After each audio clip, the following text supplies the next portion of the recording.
Welcome to Top TV series recap. This show begins with a man playing guitar to his daughter, and we find that it was merely a memory of his family. Meet Frank, who is chasing some bikers at night, shooting them down and finishes them off.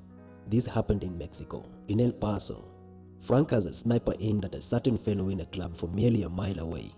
He gets him bullseye in the forehead. At the airport in New York, a fellow is bragging to someone else on the phone that he is the only one left. Frank shows up and is dead serious on snuffing out his soul. The guy begs for his life, but Frank strangles him anyway. The other travelers in the bathroom think it's some fellows getting it down in the toilets. After he is done, Frank burns his skull emblazoned shut. 6 months later, Frank works in construction and has taken up a wall as his next target, hammering away chunks of the wall piece by piece. At home, he washes off his blister-ridden palms and relaxes with a book. At work, Frank is always first to arrive, late to leave, and rarely goes for lunch breaks with the others. A new worker is looking to make friends and shares his lunch with Frank. The problem is, he is a chatty mouth and Frank just wants his piece. Frank tells him the pal he is looking for is not what he is. He attends a therapy group for Marines, but he does not join them, opting to listen from a distance. And in this group, the veterans are angry with the government for betraying him and abandoning them. This is Madoni, and she commutes to work by a classic Shelby, a girl with a muscle car. Madoni is following the case of Frank Carson, who is presumably dead, but it is unverifiable as his body was never found. Frank co-workers are at a bar and discussing another stick-up job. One of them has taken a loan from the loan sharks and they are on his neck. The new worker, desperate to join them, promised to buy drinks, and here is him now left with a hefty bill. At work, Frank is taking his mid-morning break and the guys are discussing plans for the stick-up job. They suspect Frank was listening in and they start harassing him. Frank keeps all to himself, but they need to bring him to the fold. They square up, and just before they escalate, an accident happens, diverting their attention from Frank. With one of the guys injured, they need a new guy for the job and the new worker is offered the slot. The plan was to rob another gang who they ambush while they are playing cards in a backstreet casino. They take the gang members hostage and they collect money from their table. However, the new guy fumbles, being his first time, and he drops his wallet. His identity is revealed to the gang leader. Frank is having a nightmare as his wife was murdered in front of him. To distract himself, he goes to work on his wall section. With the stick-up gone bad, the guys drive to the working site and beat up the new guy. They opt to have him disappear, and one of the guys is told to turn on the concrete mixer. Poor new guy desire to create friends turns fatal. However, Frank comes to the rescue. He does what a punisher does. He punishes, and does so gruesomely. He buries them in the concrete instead, and saving the tough person for last. He extracts information of where the stick-up was and drops him inside the concrete tube. Back at Little Italy, the gang is planning on going after them, but Frank shows up and in the cover of darkness eliminates each one of them. When the mob boss turns the light on, Frank is right there and he shoots him. A guy checks out the CCTV footage and recognizes Frank, though he is more of an old friend of Frank, and he is glad that Frank is back in action. Frank checks in a diner, and the newspaper has a story of the massacre at Little Italy. Just after being served coffee, the phone rings and on the line is a guy who claims to know him. The fellow wants them to meet and wants to know if Frank watched the video he sent him earlier. However, instead of taking it lying down, Frank chooses to go after the guy because to everyone he is supposed to be dead, and the trail leads him to a mobile phone strand somewhere on the rooftop, but the guy is on the rooftop of another building. At home, unable to sleep, Frank watches the clip the guy sent. It is a guy being tortured for information in some location.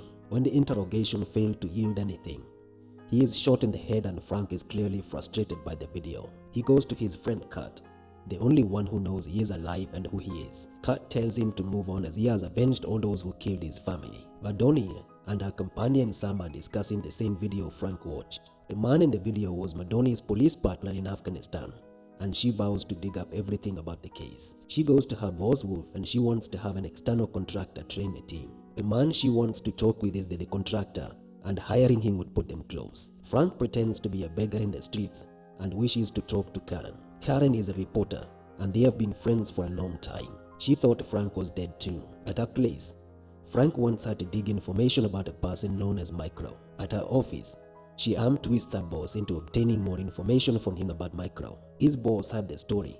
It lacked credibility, and therefore the story was never published. This Micro guy was suspected of leaking intel to enemies, and Wolf told the boss to bury the story. Meet Micro, who is presumed dead and stays in a subterranean parts of the city. He has cameras installed in his house and watches his family from it. He tearfully watches his wife try to keep their family together. Madoni and crew are retraining and Bill Russell, the owner, comes over to congratulate them. Wolf is watching from the other room and interrupts them before Madoni could talk more with Russell. However, Russell asks Madoni out and she agrees. Frank meets Karen and she has information about Micro and his real name too. Karen wants to see more of Frank, but he is hesitant because he feels anyone who comes close to him eventually dies. This is Micro's wife Sarah, who is driving home in her car, and all of a sudden Frank pretends she hit him. From his basement, Micro could see Frank going to his house and he is furious. From the picture on the wall, Frank gets a clear look of Micro. Turns out Micro could not handle Frank being in his house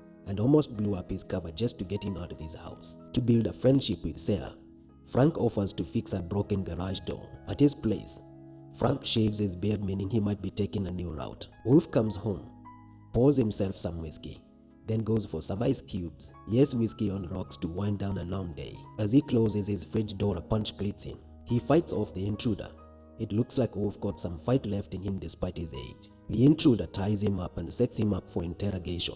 However, Wolf does not budge, claiming he spent time in Guantanamo, therefore torture will not work. The intruder shoots his leg, but Wolf sticks to his guns. Wolf gets loose and turns tables on the intruder, telling him to kneel and say last prayers. He unmasks the intruder and behold, it is Frank.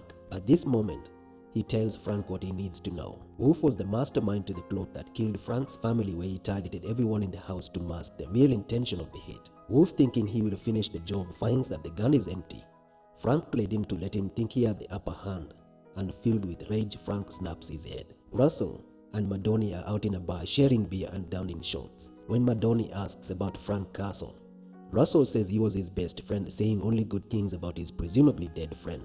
Madoni leaves when duty calls, with the promise of another drink in the works. She has to attend to Wolf, who the cops found slumped on a chair, dead. Michael contacts Frank and he wants them to meet, but Frank wants it done on his terms. Frank sends him on a wild goose chase, giving him destinations only for Frank to give him a new one. At last, he is told to meet Frank in the cemetery, right beside his fake grave. There he finds Kurt, who relays information from Frank. Micro is to cease contacting Frank or Frank will come after him because he does not like Micro. Dejected, Micro drives back to his basement and takes his woes to a shot of whiskey. Unknowingly, Frank was hitchhiking in his car boot and Micro ferried him straight into his hideout. Frank greets him with a punch so heavy that Micro slumps over and he thinks he has killed him. Frank's paranoia has him tie up a naked Micro for some interrogation. Micro has his dungeon rigged to blow if he does not enter some code in his computer. He begs Frank to untie him, but Frank is still hesitant. However, at the nick of time, Frank pulls him close to his keyboard and Micro enters the code that is authenticated with a retina scan. Micro comes clean about his life.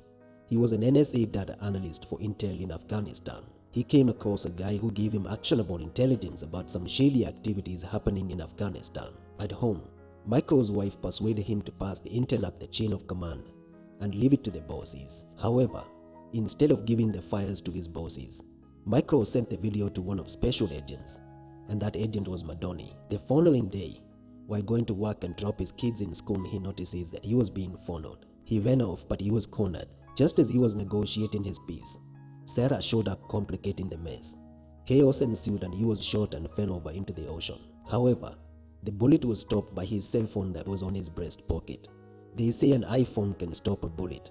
How befitting here. Agent Madoni has now been promoted to a boss, and she is running point on Wolf's murder. They are sure it was a murder, and not a suicide as it was made to look like. During his time in service, Frank and team were under command of William Rawlings, executing a black ops program dubbed as Cerberus in Afghanistan. They were now covert attack dogs for the mission that was capture, interrogate, and eliminate. Frank and Russell were best friends since their time in Afghanistan. In the veteran group, one soldier is mad about how the government failed its people, setting them up against enemies, then turning around and publishing false narratives. Tempers are high in this meeting, with some encouraging veterans to take matters in their own hands. Back at the basement, Frank and Micro are at it again, and when the timer beeps, Frank is skeptical about explosives being somewhere in the building. Turns out, Micro's threat was to publish the Punisher's face on over the tabloids, making it known that he is still alive.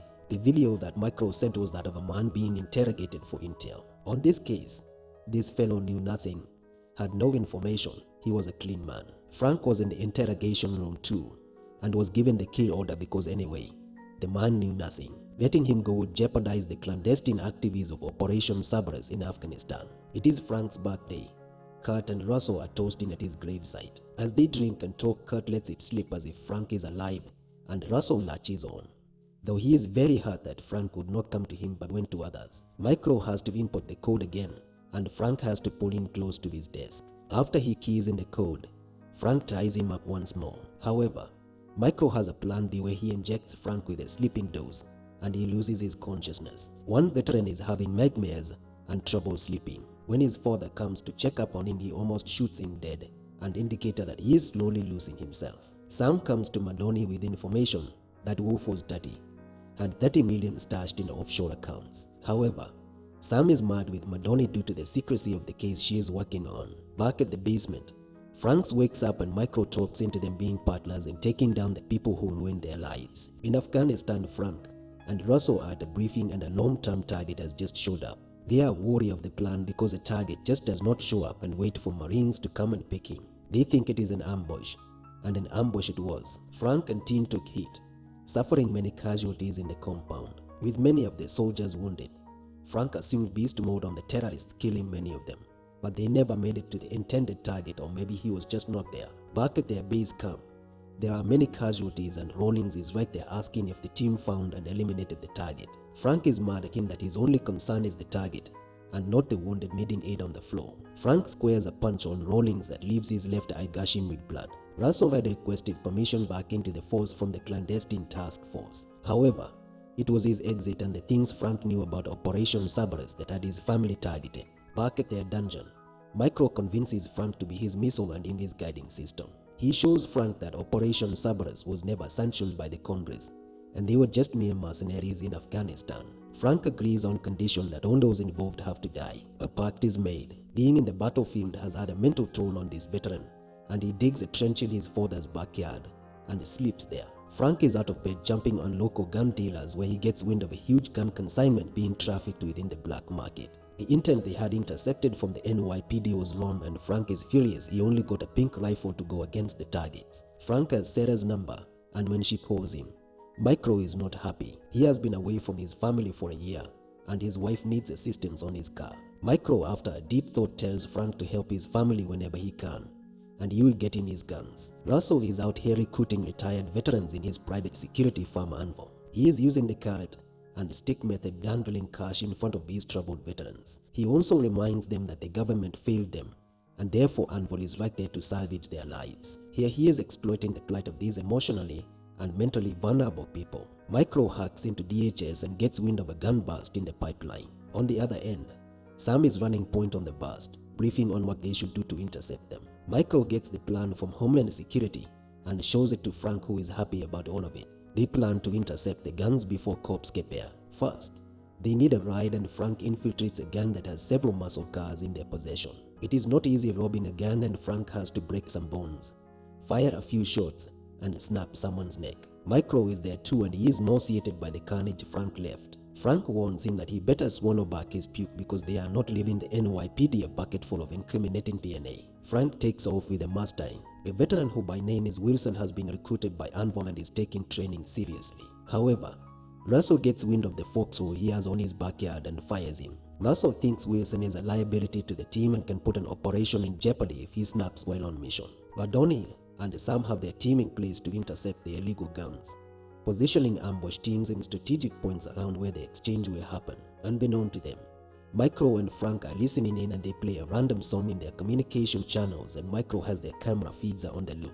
Their talkies are useless and Madoni is furious. Frank managed to get at the back of the truck carrying guns and gives the men a choice to get either pretty hot or wet. They choose the latter. Here we are afforded a car chase scene of muscle cars, old versus modern, and Madoni is clearly enjoying it while Frank toys with her. They have a face-off, and it seems each one wants to test their airbags, probably with a head-on collision. However, just as Madoni is about to cross the highway, Micro rams into her, flipping the car over. Frank is not happy with what Micro did and tells him to go home.